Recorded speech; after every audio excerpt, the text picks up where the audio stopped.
عندما نتحدث عن الإصرار والعزيمة نقول عبد الواحد، وعندما تبحث الشباك عن حارس أمين وجريء فهو وحيد. عبد الواحد السيد نجم لا يبحث عن الشباك ولا يسعى للشهرة والشو الإعلامي والتواجد الدائم على الفضائيات مثلما يفعل لاعبون متخصصون في ذلك. الابتسامة عند النصر أو الهزيمة شعار حصري لوجه وحيد. نجم مصري عنيد بإرادة من حديد هزمت الرباط الصليبي بالقاضية خاصة وهو حارس مرمى. الكل يبحث عن الهداف ليمجده، وعن الوسط الذي امتلك زمام المباراة والدفاع الحديدي أمام الخصوم، ولا يبحث عن مفتاح الفوز أو الخسارة وأمين عام الفريق والملعب كله.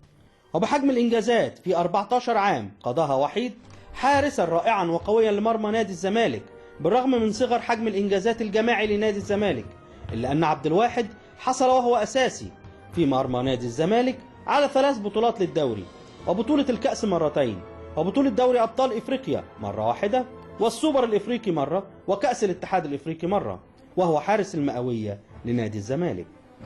أكثر من 10 أعوام عبد الواحد أساسي في مرمى نادي الزمالك، وفي أفضل لياقة بدنية وذهنية وفنية، ويجلس احتياطي لحارس آخر جاء عليه وهو عصام الحضري ليأخذ مكانه في ناديه بعد أن كان احتياطي له في منتخب مصر.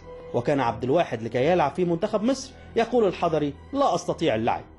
ولكن مع الاحترام الكامل للحضري وتاريخه الكبير والرائع، كاد المعلم أن يقع في الفخ ويأتي بالحضري ليكون هناك 2 من كبار الحراس، وهذا خطأ في أي نادي، إلا أنه تدارك الخطأ وأعطى ثقة كاملة لحارسه الأمين.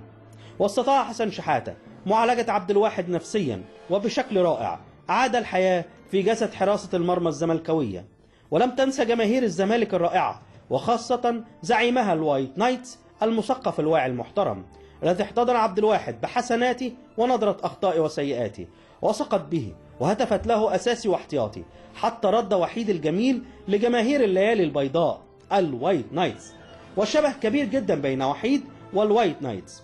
الوايت نايتس زاد عدده وتألقه وعبقريته وفنه وجماله وأوركسترا السيمفوني له في المدرجات كلما ضاعت البطولات، لا أدري كيف، ولكنه الوايت نايتس مساندة رهيبة للكيان الأبيض بعقلية المثقفين والمبدعين للوايت نايتس الرائعين.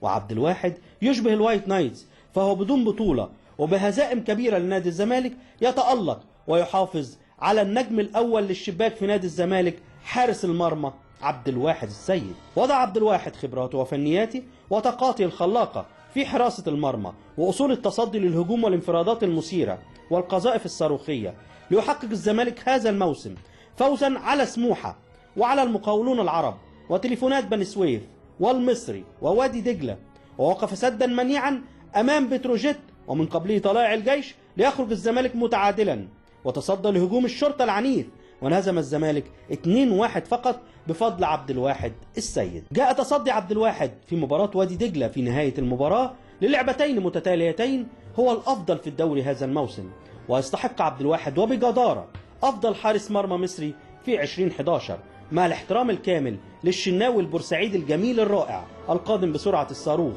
بعد أن انطلق صاروخ عبد الواحد رائد الفضاء الكروي في حراسة المرمى واستقر فوق سطح القمر. ولم أرى في حياتي فريق كرة قدم يلعب بحارس مرمى ليس له احتياطي سوى الزمالك وعبد الواحد، مع الاحترام الكامل للشباب والحارس الجديد جنش. وهذا ما زاد من العبء النفسي والعصبي والجسدي والفني على وحيد لعظم المسؤولية أمام جماهير الزمالك، جماهير لا يهمها سوى الفوز ونظافة الشباك. وكان عبد الواحد على مستوى الثقة والمسؤولية. أما نظرة البطولات فهي لعبة جماعية وليست فردية، فالمسؤولية جماعية، لاعبين وإدارة وجهاز فني. عبد الواحد شمايكل الكرة المصرية، يتألق ويبدع كثيرا ويخفق ويحزن قليلا، ولكنه يعيش الوحدة بداخله، ليس لأنه وحيد ولكنه ينتظر التقدير والاحترام ورد الجميل فقط، وهو مفقود داخل جدران النادي الأبيض الكبير الزمالك.